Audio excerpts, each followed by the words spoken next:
Welcome to the Steering Change Podcast, navigating through the commercial transportation industry in Alberta and beyond. Powered by the Alberta Motor Transport Association.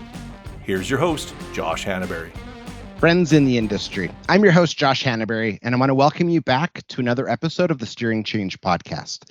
So in a recent health and safety training class that I took, I recall discussing with some of my classmates the mandatory requirements employers must have in place here in Alberta, and how many employers we have all worked for were honestly unaware of such requirements. So as the conversation progressed and the war stories came out, it was clear. Some employers talked about safety and they talked about their safety culture almost as a sales pitch, while others fostered a true safe working culture where you knew your safety was a top priority. So if you were to stop for a moment and consider some of your past employers or even your current employer, can you also identify an employer that was unaware of these requirements and others that were genuinely invested in your well-being as an employee, but more so as a person? So creating a safe working culture doesn't happen by accident. There are specific steps an organization and their people need to take to get this done. Which brings us to today's episode, as I'm super excited to speak with Maryna Rolland, Senior HSE Coordinator with Aero Transportation Systems, and Dave Elniski, Advisor of Safety and Compliance here at AMTA, as we dive into what goes into creating a safe working culture and highlight some of the critical components that you can implement into your organization as well. All right, Maryna, Dave, welcome. Super excited for today. It's super good to have you on the podcast. Morning, Josh. Hello. Morning, Dave. Super excited to be here. Happy to be here. This is awesome. I think it's going to be a phenomenal conversation and lots of celebration too, which is great. So, Maryna, to start us off, why don't you share a little bit about yourself as well as your role at Aero Transportation Systems? Sure. So my name is Maryna Rolland. I've been the Senior HSE Coordinator with Aero Transportation Systems for about 5.5 years now. I'm just going to do a little bit of background on Aero. We're going to call it Aero from now on because Aero Transportation is a bit of a mouthful. So Aero is a company based in Kamloops, but we have operations all over Western Canada, Saskatchewan, and the US. Pretty much anyone who sees an Aero truck, that's what they know Aero for, is those gold trucks with the red arrow on them. We do have about 550 trucks, primarily do wood fiber hauling, mining concentrate, and flatbed, and that sort of seems to be what everybody knows us for. But we also do reload operations. We have over, I think it's about 35, if not 40 or more reload operations in Canada and the US, where we move multiple products from truck to rail and vice versa. We also have earthworks moving company in BC. We do land reclamation. We have a power plant, a green energy power plant up in Fort St. James. We have an industrial shipyard in Richmond where we fix commercial boats basically. And then we have several forestry operations in the middle of BC. So there's quite a lot going on. We do have a relatively small team for such a big organization. So there's myself, there's Scott, who's based in Kamloops. There's my boss, Matt, who's based in Edmonton. Then there's Kayla, who's also based in Edmonton here with us. We have a return to work coordinator, Tiffany, in Kamloops. And then we have a dedicated safety coordinator for the power plant. So we try to sort of stick to our own areas. So for example, my area is the reload operations, but that being said, it's not uncommon that we have to enter into multiple areas or help support or help when it comes to takeovers or new companies or new locations. So we bounce around a lot. It's pretty overwhelming at times in terms of the amount of product that's handled, but I really love it. I wouldn't change anything about it. It's forever changing, forever interesting. I'm never doing the same thing twice. So I really enjoy working for Aero. It's powerful. It's funny when we were talking, like every interview we meet before we do an actual interview, just to talk about conversation. And when Maryna was sharing just the variety of services and area of expertise that as an organization, you're kind of like, oh my goodness. So hearing you like fully explain, I'm just like, and then knowing that you run a lean team, you're efficient, you're great at what you do. Like I like Matt, great guy. So shout out to Matt. And just knowing, the impact that you're having in our economy and obviously in transportation, I think it's phenomenal. And just knowing, how many like different subsectors you impact and you touch, and you in your role, you have an influence over, I think is pretty phenomenal. So thanks for coming here today. We appreciate it. Thanks, Josh. Absolutely. All right, Dave, my friend, your turn. How about a little bit about yourself and your role here at AMTA? Alrighty. Well, I'm Dave Elniski, the Alberta Motor Transport Association's Industry Advisor in Safety and Compliance. So I work in workplace support services. It's a department within member services. And I guess the best way to describe what I do, I just help carriers, other companies, safety professionals, drivers, anyone else who wants to reach out with their questions related to occupational health and safety, and then also transportation specific safety. So Canada's regulations that are inspired by the National Safety Code, as well as US DOT compliance. So we can kind of assist with cross-border operations as well. Basically, just always happy to discuss things related to trucking, busing, and any other type of safety. It's also awesome. And just to brag about my teammate and my friend, I've been fortunate to know Dave for quite a while now. And the amount of opportunities I discover in my role where Dave, like I find a pain point with a carrier that to me it's a really unique situation, and I bring it to Dave, and sometimes within minutes, it's like this gift wrap solution, and it's Dave will come across, well, it's not that hard. I'll walk you through it. Or it could be a complex situation where Dave is just phenomenal at actually hearing the pain point. And if it's holding someone's hand to walk them through a super stressful situation, if it's preparation, if it's coaching and mentorship, like the guy's a stud. And just as his friend too, I do really celebrate his just ability to connect on a human level too. Like I really value our friendship, and same thing, man. I'm happy that you're here. I think this is going to be a really good conversation. I appreciate it. Well, thanks, Josh. Yeah, I appreciate it. Absolutely. So why don't you, kind of run with it from here? Yeah, absolutely. So I guess the focus today, we really want to highlight, we're going to talk about building a culture of safety in your organization. So specifically, what Maryna and her team are doing at Aero, and what guidance perhaps I could provide in various situations when working with trucking companies. Also want to make sure that we mention the fact that Maryna was AMTA's 2023 Safety Person of the Year, which is a really cool accomplishment. It's a big deal. And we're excited to celebrate our 2024 Safety Person of the Year award at our conference this year, coming up in April, which will be held in Calgary. So absolutely, please reach out for details. We'll share the link for our 2024 conference in the show notes, and encourage you to join us. So on your winning, Maryna, of the Safety Person of the Year award, could you touch on your experience last year with that award, and perhaps any thoughts you had about receiving it and leading up to it? Sure. Yeah. So to be honest, it was a complete surprise. So for those of you who don't know how the process works, basically there's a nomination form that anyone who belongs to the AMTA can fill out. They nominate someone. Then we have a council. At the time, it was the Injury Reduction and Training Committee, which I'll call IRTAC. They basically vote. They look at the applications, they vote, and then they choose. Now, at the time that this was happening, I was the chair of that committee. And so in the back of my mind, I'm like, oh yeah, Safety Person of the Year is coming up. We're going to have to think about it. But I hadn't seen anything through. I don't know. You guys did such a good job of keeping it a secret. I didn't even think of anything. I'm like, oh, we're not missing it. Everything's going to be fine. We'll find out. And then all of a sudden I find out from an email that my boss, Matt, had sent to our executives, basically saying that I had won the award and congratulations and thank you for all your hard work, which was really wonderful. But I was taken quite aback, and I was quite surprised, obviously honored. It's one thing to be nominated for that award by your peers, but it's another thing, in my opinion, to be nominated by your boss. And Matt's always been super supportive and really helped my career grow. So it was really nice to achieve that specifically from him.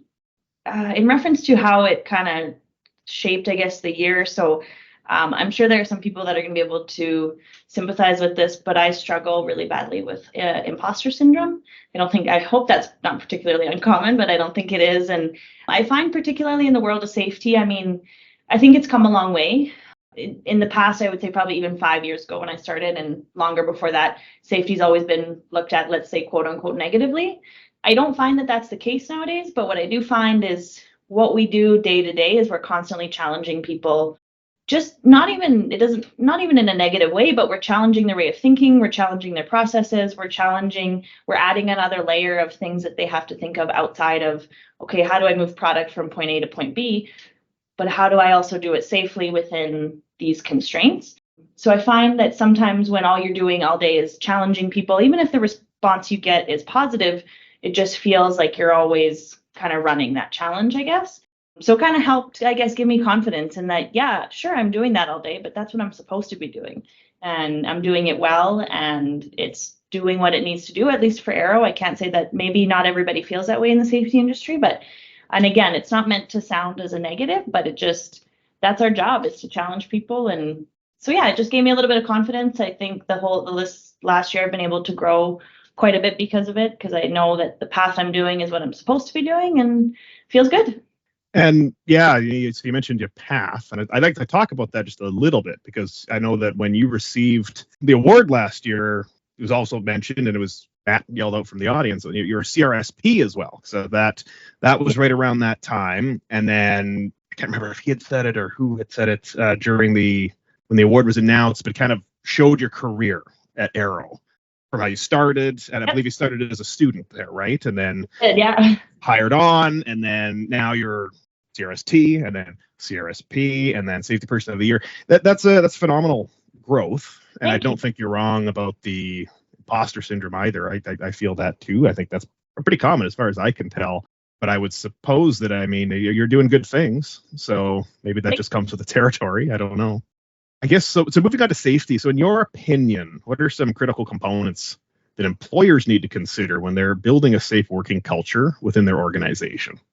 Sure. Okay. So I wrote a little bit of a list here just because I wanted to make sure I kept on point here.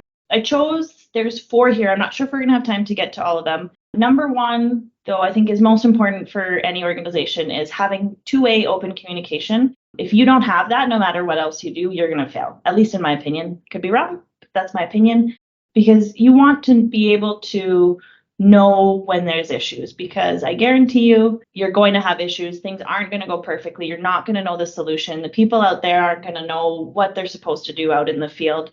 We try our best, and everybody tries to, we make these processes, these JSAs, these SOPs, all this safety lingo we think we're told is the way to do it. But I guarantee you're going to run into issues. So you need to be able to build that trust with your people. So get out in the field, meet people. That's the biggest thing I did. Like when I came into Arrow, or just into the industry, Arrow was my first job, and I knew nothing about trucking, nothing, zero. So the first thing I did was just get out there and meet everybody, because like I say, even 5 years ago, Arrow's grown quite a bit, but even 5 years ago, there was over 40 managers and supervisors that I was dealing with on a regular basis and trying to help support them remotely.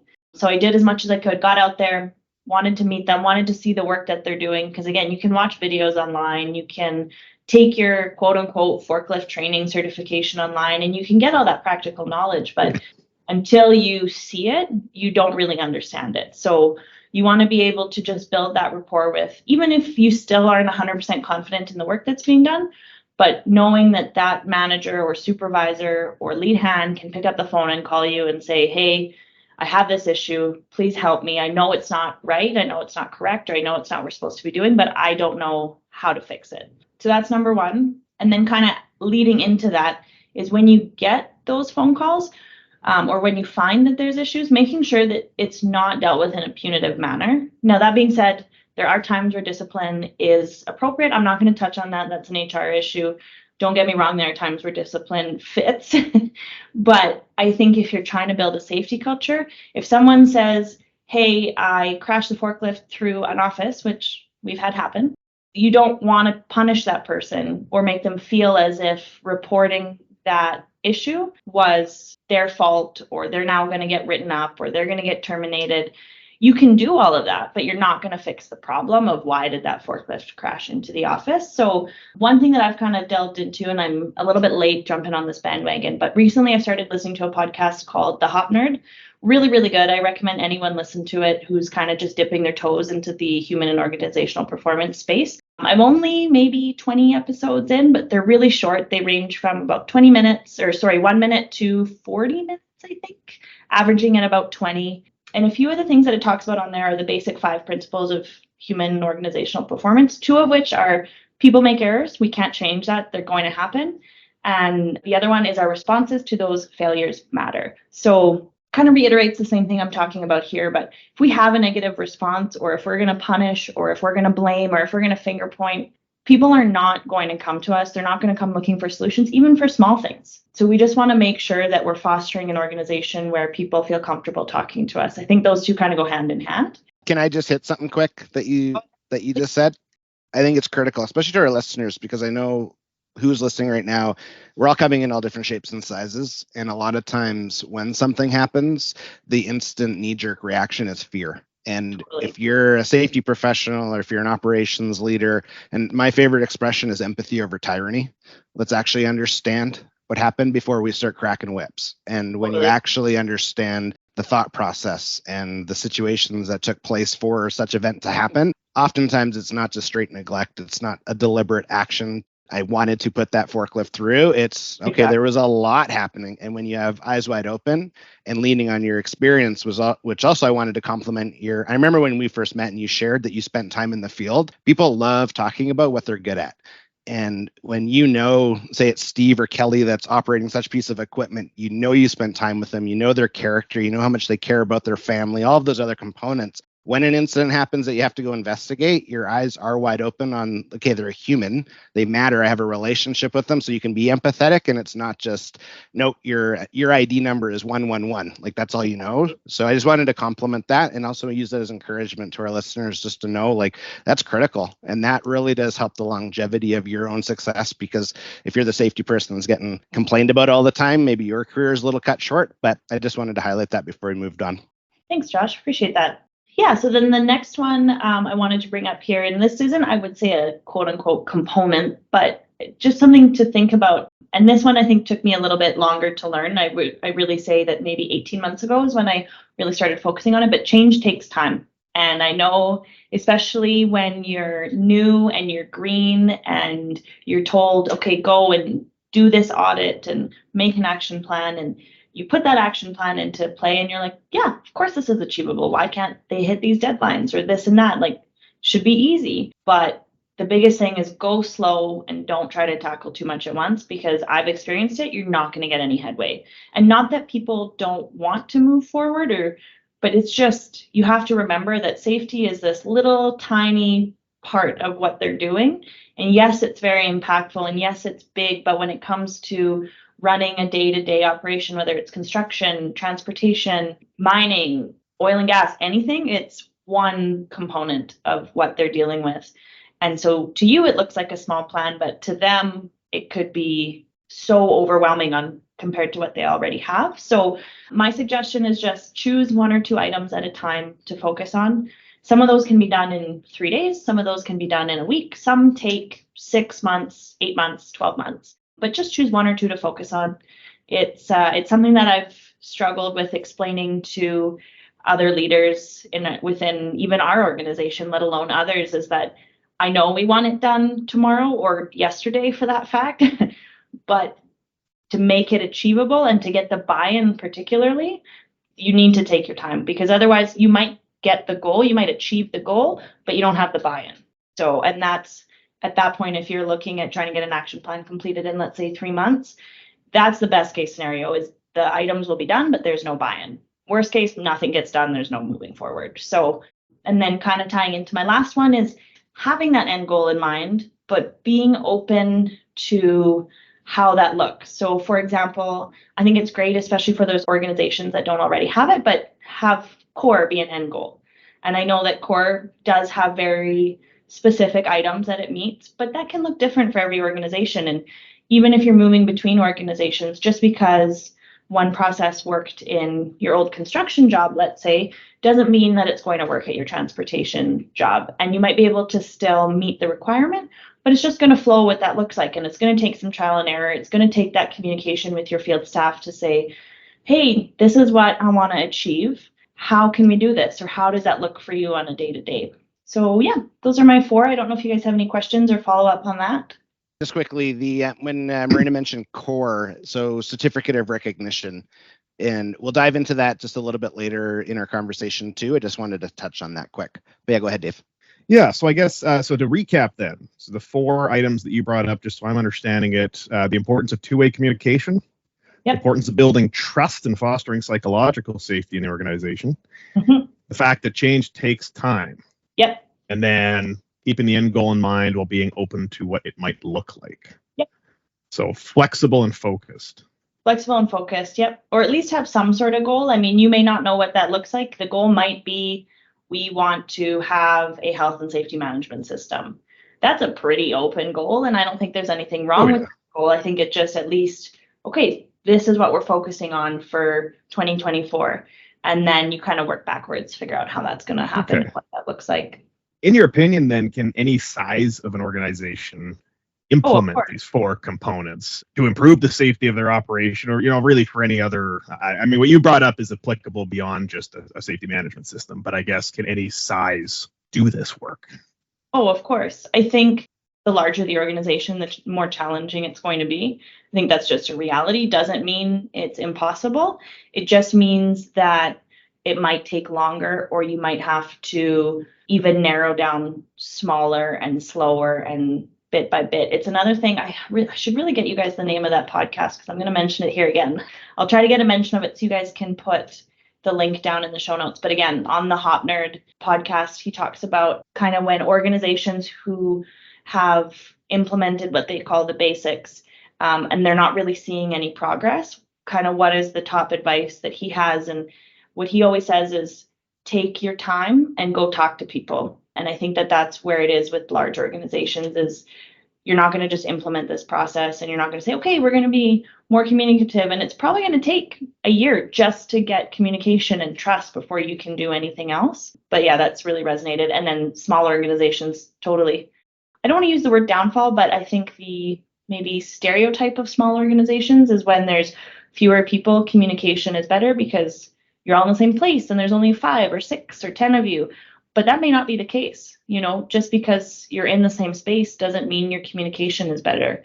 For example, me and Matt and Kayla all work in the same office, but that doesn't mean that we're 100% communicating all day, every day. To be honest, most of the time we communicate better when we're out of the same space, because we know, or we're working on the assumption that the other person isn't there to kind of overhear or be in the same room and that kind of stuff. So just something to consider for both sides organizations. No, that's a really good point. And I mean, it kind of ties into the idea that I'm sure lots of people have heard that, the differences between, small family company versus big organization. Small family, you're treated like family. It's more personable. Big organization, you're just a number. I don't really think that's the case. I think that organizations are too complicated to be categorized that way. You can work for a family company and learn very quickly that because you're not family, you're not in the club. And you can work for a big organization where you have a supportive supervisor and manager and absolutely thrive and feel that sense of connection. So I guess everything that you brought up makes good sense, especially the fact that change just takes time. And that's something that I will talk to carriers about, companies, individuals about, is that you can't expect, and it's not that you can't turn a ship on a dime or whatever. It's just that people take time to change, and that's okay. But also, you had mentioned that, okay, let's go back to an action plan for a moment. If you want to push an action plan deadline, there's lots of examples in safety or manufacturing, all kinds of atmospheres where let's set a goal. We're going to hit it, but it's an authoritative culture, and people just find ways to be creative. They'll be like, well, okay, yeah, defects are down. Why? Because we stopped reporting them. They never got fixed, and we got in trouble when we did report them. So we just stopped reporting them. But it looks good. We've met our goals. I work with a lot of company owners and managers and leaders, and that's something that sometimes just has to be explained. Depending on your leadership style and your expectations, your metrics might not be that accurate, I suppose, is one way to put it. So Arrow obviously has our core, and we're quite successful at it. And it's kind of been like a ongoing process for us in the sense that we've done it so many times. I mean, Arrow's had their core for, I think, over 30 years. It's relatively, I don't want to use the word easy, but it is. We do the same thing. Our processes are in place. But every year, for those who don't know, you have to come up with an action plan of all the items that came out as deficient and what's your plan to correct them. Now, we definitely create that action plan because it's a requirement of the core audit. But Matt might kill me for saying this out on a podcast in public, but there's some on there that we just know we're never going to complete. Like, they're just at that point what we call a box ticking item, because for us, it's either not feasible or won't add value to our safety program, or the amount of resources that it would take to achieve that one item is just too much. So you can take those action plans and they might be great, and just know that they're not always feasible, and you're not going to tick every box, and that's okay. And that doesn't mean that you're not doing well. It doesn't mean you're not successful. That doesn't mean you're unsafe. Sometimes it just doesn't fit. It just doesn't fit what you need to do. That's a really good point, because often somebody who's looking at a safety audit report or an action plan looks at that and looks at it as if it's like a script. Yep. It's like you shall do these things and as a result be better. Could you perhaps give an example of, I don't want to pry into Arrow's business, but it's also important for the audience to recognize that just because it's written on an action plan doesn't mean that it necessarily needs to be done. It's done by an auditor and it can be challenged as well. Do you have any examples that you feel comfortable sharing, perhaps? I do, because there's one that gets us every year, and it's both on because we are audited in BC and in Alberta. And basically, there's a question that asks, is senior leadership, again, I don't know how the question itself is phrased, but basically committed or shows commitment or demonstrates commitment to its staff. And at least in BC, what they want basically is for the CEO to get to every branch and basically have a short meeting or have some sort of statement like, hey, I'm here, we're committed to safety, Arrow's committed to safety, okay.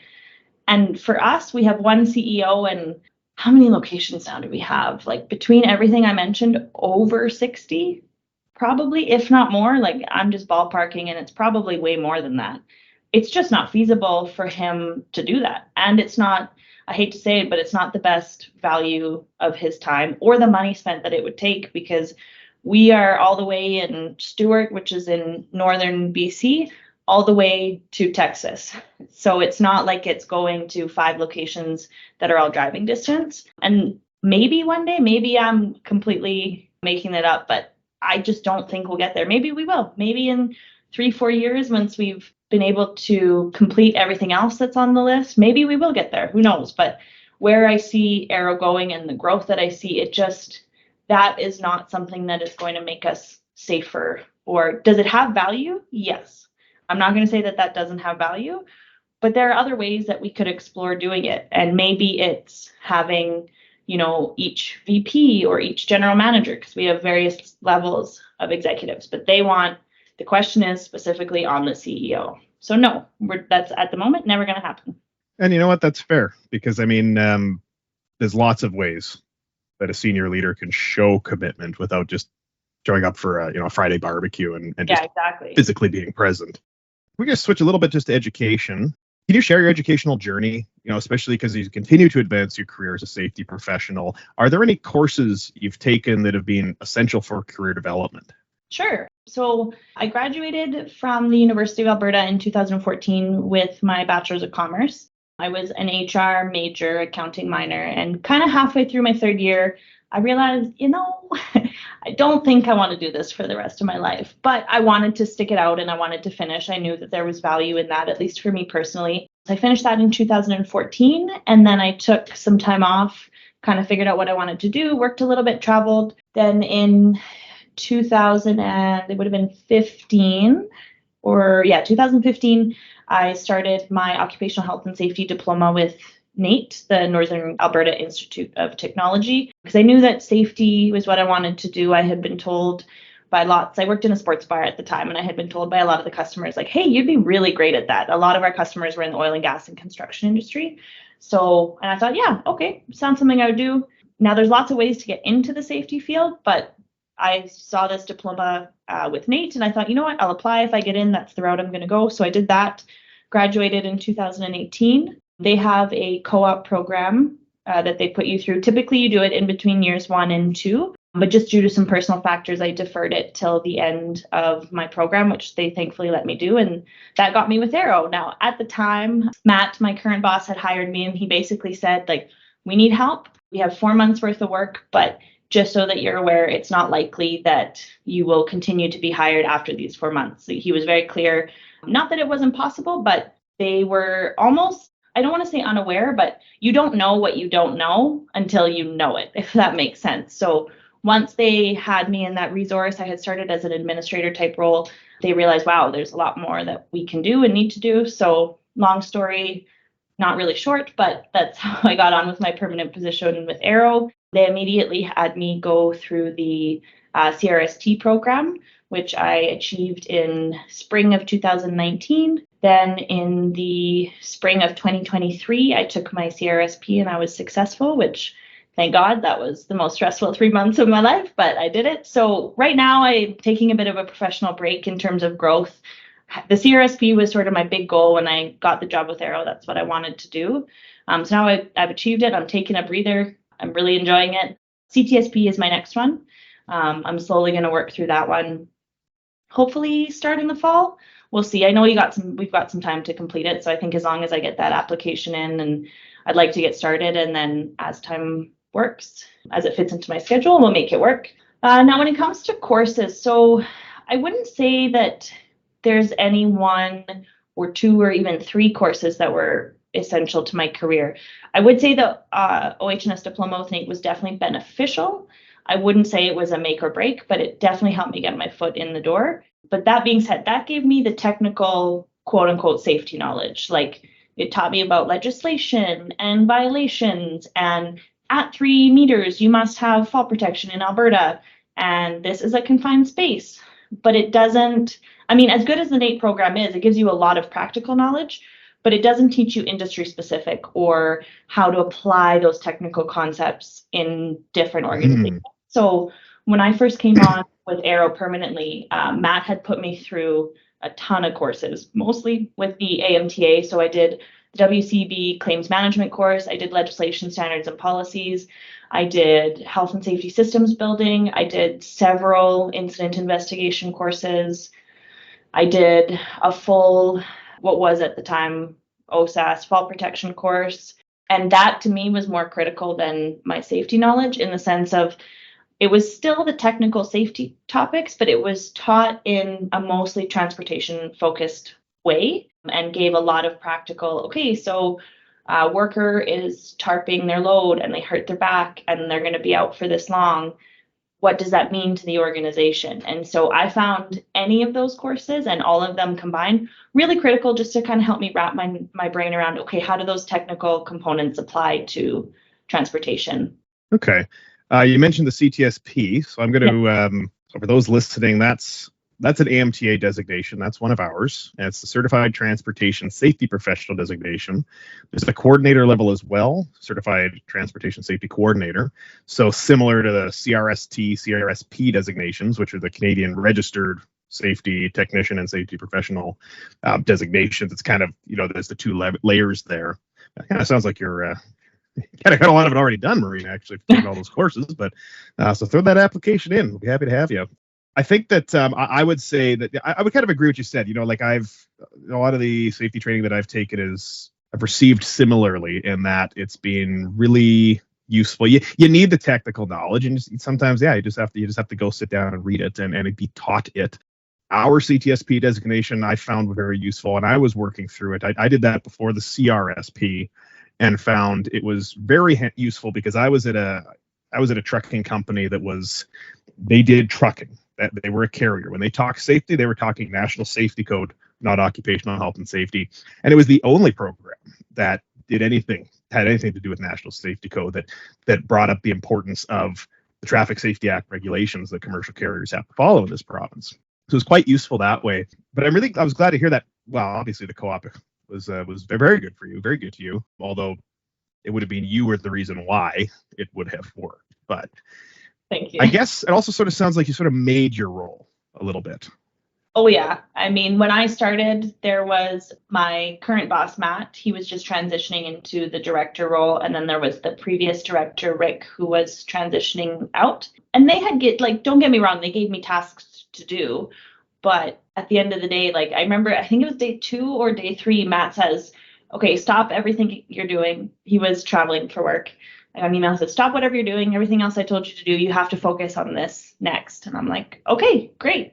And then it just sort of snowballed. I think 2 weeks later, I wasn't supposed to be traveling at all. 2 weeks later, we had just acquired a new log towing operation in Adams Lake, BC. And he's like, okay, now stop everything else you're doing. And you need to go here and you need to basically learn what they're doing and write procedures. And so, yeah, I definitely had some guidance, but being able to have some autonomy in my work. And I wasn't told, go and make a work alone policy, go and make a smoking policy, go and make JSAs. It was, go look at the work and see what needs to be done. I'm like, okay, perfect. So I was able to sort of pick and choose what that meant and what that looked like and what are they missing and what do we need to develop. And I think that's where they saw value, in that on paper, they might have checked a lot of boxes, but hey, let's peel back that onion a little bit and what are we missing? And so, yeah, I was able to do that. I still feel like I do that most days, is kind of make my own job, make my own work, peel that onion away and expose some of the issues maybe people don't want to hear about, but I do really enjoy it. Well, you have autonomy, it sounds like. I do. Oh yeah. I'm really thankful for my job at Yeah. Arrow. I mean, how old was I when I started here? Late 20s, basically, mid to late 20s. And I'm not going to say with 100% certainty that I'll retire here, but I can't imagine having a better autonomy, a better boss to work for, and better work-life balance. I think I have it all, and I hope that everyone else is able to find this sort of work, whatever that means for them. Yeah, no, I would say that I've been fortunate to have autonomy in my current role and the job I had before it, and maybe that might be the very best thing about them in a lot of ways, is that ability to be recognized as you're an individual. You can contribute, and you can identify problems, bring them up, and help move the organization forward. Dave, I was just going to say, I think when we're talking health and safety, one of the cool parts too is the on-the-job learning, and a lot of the education is done, not necessarily stop, do it in 4-month sections. Totally. I think when you're able to pursue various designations and apply it, it's a 2-day course or it's a week course or a 3-week course, you're living in an environment where you can actually apply it. I think that's also critical because of the fact that it's not just learning theory and hope you remember when you get into the field, but I think that's really important. Dave, I just wanted to pivot a little bit. Maryna, I was really interested to know, again, your journey has been, I think it's unique, but I think a lot of people can relate. I think it's more of you're the North Star in this conversation, though. It's like, oh, I can get to there.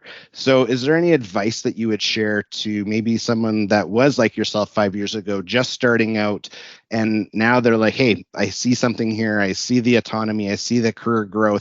What advice would you give them to kind of, if it's a push or a pull into this kind of field? Sure. So a few things, like even just getting back before, if you're just looking to step your toe into the safety world, or you're trying to figure out how to get that job, going back to what we said, that industry specific training is really great. But in order to get into that industry, I would suggest go and take just any generic safety course that you can find. U of A has a certificate program, but I believe you can take their courses individually. AMTA has courses. There's several online diploma programs. And again, you don't have to do the full program. But for example, when we were hiring our newest hire, Kayla, she's our current HSE administrator, Matt and I discussed that we were looking for someone. We don't care if they've ever had any knowledge on trucking or have had any safety experience at all whatsoever. But if they come with some of that technical knowledge, that we don't have to teach them what a JSA is, or what a site-specific hazard assessment is, or what are engineering controls versus administrative controls. If we don't have to teach them that part of it, we can teach them the trucking side of it. So this could just be my experience and what Arrow was looking for at the time. Again, I've only ever worked for Arrow, so I can't say that that's a blanket across, but I know when we were doing the hiring, that's what we were looking for.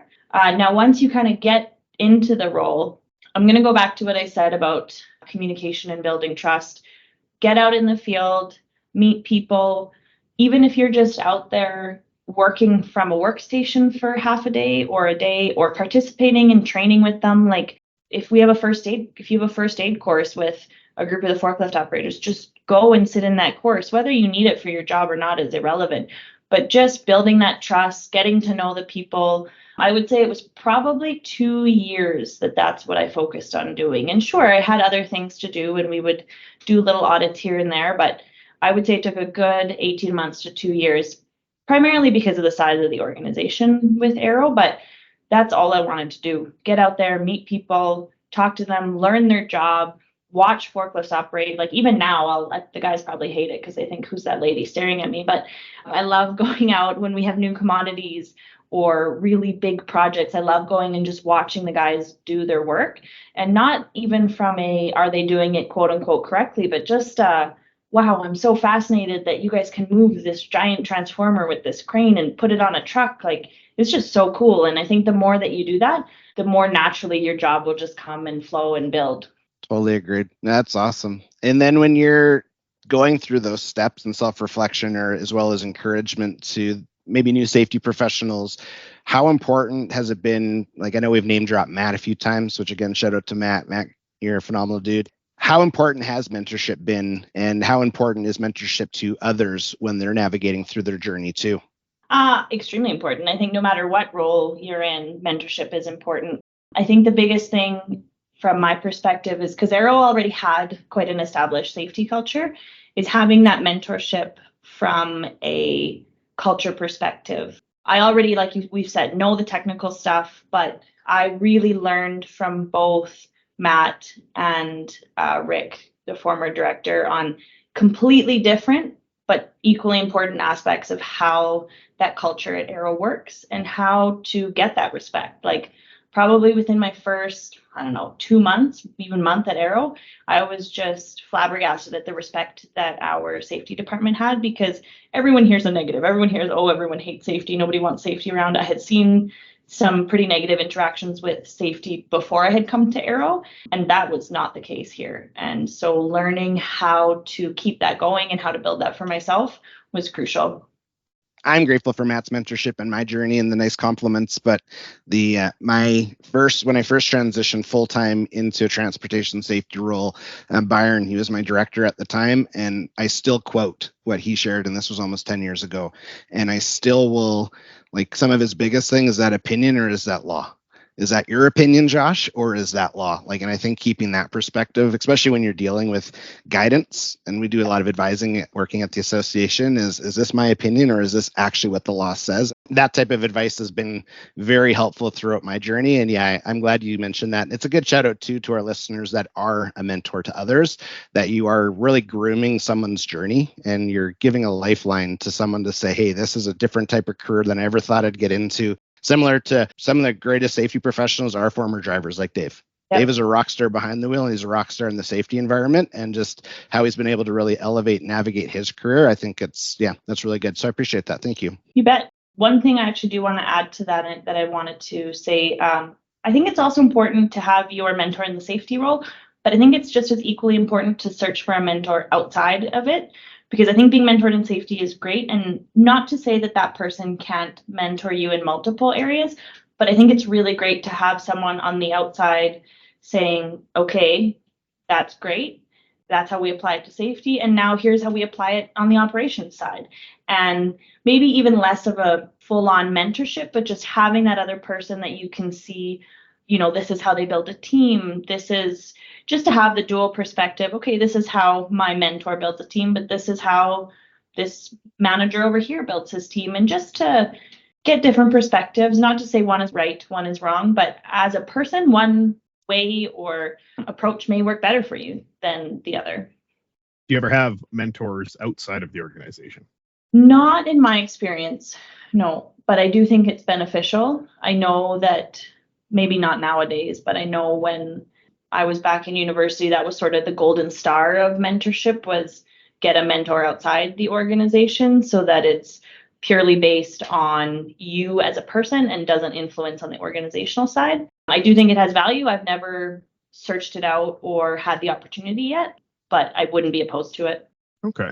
So in a recent episode on this podcast, retention, like staff retention, was discussed. So in your experience, how does empowering people, staff, employees, contractors, whomever's under your safety program, to operate safely, to be safe, impact retention? I think empowering your staff with any autonomy, let alone safety autonomy, is going to impact your retention. And that probably varies a little bit from generation to generation. I think the biggest thing is when Aero empowers their employees to work safely, it shows that we care about them. And it shows that, like, hey, all we want is for you to go home at the end of the day safely. And everyone who has ever worked for an organization, like, if your employer cares about you, you're more willing to stick around. Will it fix all the problems? No. But if you know your employer cares about you, you might be willing to either work harder, stay longer, put in more effort, or even just be willing to accept that it's not always perfect, So I think that's really important. On that, how do I want to word this? So if you're talking about empowering staff at Aero to operate safely, and then you also mentioned the importance of autonomy, which I agree with. Could you give an example of, let's say, somebody who is like a machinery operator, like a forklift driver, a truck driver? How can you empower somebody to be safe, to have autonomy in health and safety, especially because it's often, a lot of the way health and safety done, it's very authoritative, and here's the steps and it's designed so there is no deviation from the process. So how can you empower somebody and give them autonomy while maintaining your safety culture? So I think I'm going to use like a very simple example to start here is wherever you can avoid it, try to not do hard and fast rules or to give options with those hard and fast rules. So a classic one I always use is Aero's policy for cleats is you must wear cleats in snowy and wintry operation. That being said, we offer 2 different types of cleats for the guys. And before we even rolled those out, we sent samples to, I think it was 6 different divisions, kind of our major divisions. We sent for those who know, there's a heel style, a mid style, and a full sole. And we asked for feedback. And we said, what do you guys like and what do you don't like? And it probably that was the first year I was with Aero. And I would say it took so that was a full winter. It took the next full winter before I would say we were 100% compliant, because again, change takes time. So, and now we let the guys choose which of the 2 options we want. And beyond that, if, okay, neither of those work for you, what would you prefer? Let's look at that option. We're not going to say outright, yeah, we'll go and buy you your $350, $450 spike boots. We will evaluate that option. And if that's truly the better option, we'll do it. Hands down. Like Aero will never say no, and we're always looking for ways. Actually, I have another good example too was Matt got a call from one of our managers the other day. And this is when it was minus 45 here. It's freaking freezing. And our safety glasses are fogging up. Can I go and buy ski goggles for the guys to wear? So that they have their balaclavas on and then the ski goggles go kind of where the seam is so that they don't fog up, but our guys are still protected. Because at that point, the option was either the guys don't wear safety glasses because they can't see because of the fog, or we go and buy them ski goggles, keeps their face warm, and they're wearing some sort of eye protection. So of course we're going to say, yeah, if that's the option and if that's what you can do, it's minus 45 degrees. We're not going to say, no, you have to use that option because that's what the law says and that's the only option, even though it's not working, work blind. No, we're not going to do that. Those are very simple examples. Another one I always use is, let's say you want to make a new SOP. The first thing I always do is ask the guys to sit down and whether it's your monthly meeting or just with a couple guys with the toolbox talk, or grab a guy in the yard and just have him go through the process with me or with the manager. Like, have me go through that process, tell me what you do, because whatever process I write, I want it to be what you're doing. I don't want you to have to change your process as long as it's safe and meets all the requirements, all that, just because someone in an office with no forklift experience, says that's how you have to do it. That's a really good example too of you empowering your staff too for safety. And that's an interesting example too, because if you look at the occupational health and safety right to participate in the workplace, sometimes, you have to go out and give people that right because they might not know that they have it. And that's a really cool example. And you also talked about change. And I can imagine if you think, one approach is you have to have cleats. Here's your cleats, wear them, the end. And then we're going to monitor compliance versus your approach. Sounds like your approach would probably take a lot longer. It'd probably be a lot more effective. Yep. We'll have people taking off the cleats they don't like when the manager's not looking. So that's really cool.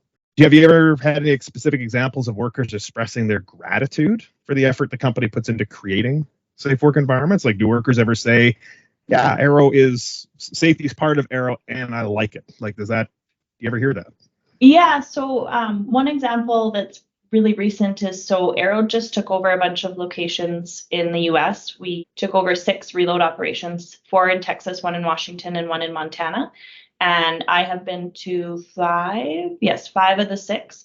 And every single place I went, the comment was, thank you. We're so happy that you're here. Not to me personally, but like they may have said it, but not about me. They're not, thank you, Maryna Rolland, for being here. You're so important. But thank you to Aero for being here and showing that you care and providing us with PPE and providing us with support and telling us, giving us some sort of framework, because before that they had been operating in, and this is just speculation, but a little bit of a no news is good news, keep doing what you're doing.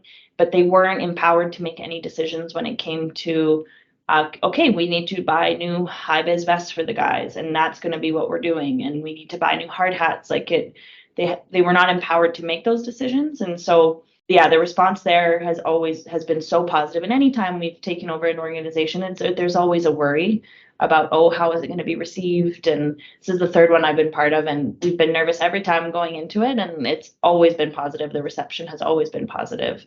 And I think that just speaks volumes to Aero and their commitment, not only from the safety side and me and Matt and the team, but from our VPs and our executives and our HR team and everyone. Like we don't just send one person out and say, okay, do this. We send a whole team and try to help them integrate and support and just be there for them. I'm just a curiosity, just because I have personally spent a lot of time in Montana trucking. Where's the reload yard that Aero took over in Montana? It's in Shelby. Yeah. Shelby, really? Yeah. I think I know exactly. I spent the night many times in a truck sleeper in that yard. You can, I'm assuming you can run the Canadian weight Super Bs down to Shelby and then exit back up with a full load through Coots, like that whole deal. Run any trucks in the States. We do some logistics brokering in the States. Oh, okay. Aero does not have any trucks in the States. Sorry, that was just a little bit of a squirrel moment for me, but I remember a lot of times. I'm like, there can't be too many reloads in Shelby, so yes, I'm pretty sure it's the same one. I'm guessing. Awesome. Shelby's it's a great town for anybody who wants to go. You can park in the reload yard, spend the night, and walk down and get a good steak at one of the many places on their main street. So, okay, plug. sorry, I just had to ask. It's an awesome plug. Honestly, it's been a great conversation. Really appreciate. Part of it is sharing your own personal journey, and when you're able to both do that, Dave, Maryna, I think it builds trust, it builds consistency. When someone meets you in a different environment, they're gonna be like, I know that story, or I've been there. Like, I think that's really powerful. And I also really appreciate when you can share specific examples and specific, like, this is a critical component that you want to do. Like, I like that too, because again, our ultimate goal of the podcast is to really empower and educate. And I think you both just knocked it out of the park. So before we end, I always give the opportunity for the guests first, then we'll close it off with Dave.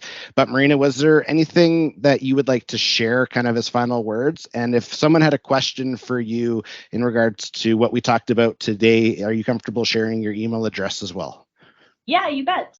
I don't want to read out my email address because it's just a mouthful. So if you could put it in the show notes, that would be great. Any questions you guys have, feel free to reach out. This is what I say to our team all the time. I might not have the answer for you right then, but I'm always willing to help try to research or find or direct or help solve that problem. Yeah, just a couple things to share. Just because something works for me and my organization doesn't mean it's going to work for everybody. We all like to think that we have the best ideas and our way is the right way. Not to say it's not worth trying other ideas, but give something time. And just after 18 months, 2 years, if you've tried something, it might either not be the right time or it might not be the right approach for that company just because it works for me. And lastly, I just wanted to extend a thank you to Aero and Matt and the whole team. It's been, I started as a green, brand new safety person who thought I was going to be here for 4 months. And this is what 5.5 years has gotten me. And I wouldn't be here without Aero. I wouldn't be here without Matt. Everything that they've done for my career growth has been above and beyond what I would have ever expected. So thank you to everybody. Amazing. Thank you so much for your time today, too. You absolutely rocked it. This was good. Thanks, Jeff. So, absolutely. All right, my friend, Mr. Dave, can you bring us home? Any final words that you wanted to share, as well as the best email address if people have questions, they want you up in their grill working on their safety and compliance with them, or however you want to help out? Sure. Well, I'm torn. Like, do I want to talk about safety, or do I want to talk about how great Shelby, Montana is as a place to visit? And I'm not joking. It's a wonderful town. Spent a lot of time there. We think, I think the one last, we talked a little bit about people entering the industry, specifically safety. Maryna, how you got into the industry and your recommendations for others. And I think that's something I'd want to return to. For anybody listening, there's not an occupation out there that doesn't have a safety component. All employers have occupational health and safety obligations. And so I think if somebody is interested in safety, going into safety does not have to mean, 180-degree about turn pivot in your career. My advice to anybody, like for myself, I got into trucking. I wanted to be a trucker. I just wanted to try it out. I didn't have kids at the time, and I wanted to be a long haul truck driver, and that's what I did. And it was a lot of fun. It was a good job.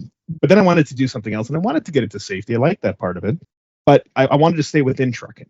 And I want to keep doing that because it's part of it's what I know, but also there's never a shortage of things to learn. But no matter what a person's past is, there's always a safety component. If somebody works in a restaurant and doesn't like perhaps certain things about the job, or always it's always a pet peeve of mine. If you're ever interested in safety, well, think about that a little bit. What didn't you like about it? And there's a good chance that part of it could be traced back to occupational health and safety, that there's something going on that maybe isn't ideal. It could be a compliance issue, or it could simply be they're not being as good as they could be. And I would always recommend that somebody, okay, you know what, you might be attracted to another industry, maybe because you've heard it pays better or for whatever reason, but look at the industries you have experience with already and kind of look and say, well, what could I do for safety in there? Because you can do something. You might not have ever seen the safety person where you worked before. They might not have ever been one. That's fine. Lots of employers are non-compliant. And you know what? It's not even for people who have work experience. If you've been a student, guess what? Your school has OHS responsibilities as well. So no matter what the industry is, a person can always build on that by entering the safety profession and take that experience with them and not have to sort of toss it and say, well, now I'm doing something new. No, you embrace that and you can live it and you can bring it with you, and it'll always improve what you are doing in the future from a safety perspective. That's what I got, Josh. It's awesome, man. Before I quickly highlight that, what's the best email that I should share in the link in the show notes? Thanks. So the best email to get a hold of me is going to be the Workplace Support Services email. So that's wss@amta.ca. Just literally wss@amta.ca. So we'll drop the link, but that's the easiest one to use, and I'll be on the other end, along with a couple of other very competent individuals who are there to help. Definitely. No, that's awesome. And yeah, my friend, I kind of highlighted it when we first started, and I try not to embarrass Dave publicly, but now's my only chance, so I'm going to run with it, is I see from our collective association's approach, we're on a very ambitious mission to impact our industry. And Dave, you're a critical component of that. And I hit at the beginning, your ability to hear and your ability to impact and influence is so phenomenal, my friend. And it's what you just shared is so true, because I think a lot of times people will have things to complain about because it's a good thing to complain about, but you don't really know what to do about it. You don't want to be the negative Nancy that's always complaining. But if it's a true, like, this is wrong, well, it's probably wrong. And if it's law that you want to refer to, or someone equally, if not more intelligent in different capacities, when we're talking safety, there is opportunity for change, though. And when you work with someone like Dave, and again, I'm spoiled because I get to learn from him every day. But when you have a chance to really say, this is what I'm up against, or this doesn't feel right, or is this right? And you can trust the information that's being shared, I think it's phenomenal. And as an advisor for a safety association, that's a critical attribute I think you have to have. So I celebrate you, my friend. And Maryna too.